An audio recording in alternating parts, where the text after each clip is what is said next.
Kalau kita belajar ilmu mustalahul hadis, apa pengertian fasik?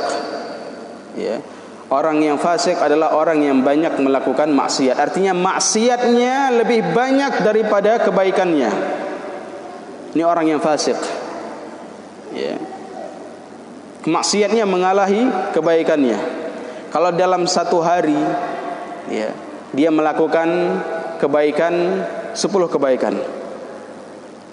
Ya, 10 kebaikan di dalam satu hari. Tapi dalam satu hari itu dia juga melakukan 30 maksiat.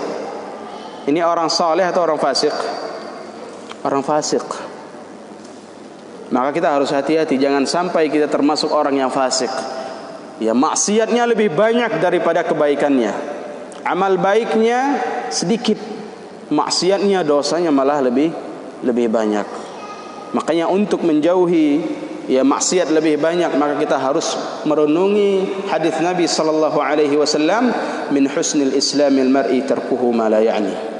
Di antara ciri bentuk baiknya Islam seseorang, dia meninggalkan hal-hal yang tidak bermanfaat. Ya, hal-hal yang tidak bermanfaat itu pintu, ya, celah yang sangat besar, ya, pintu yang membuka, yang mendorong seseorang untuk masuk ke dalam perkara-perkara dosa.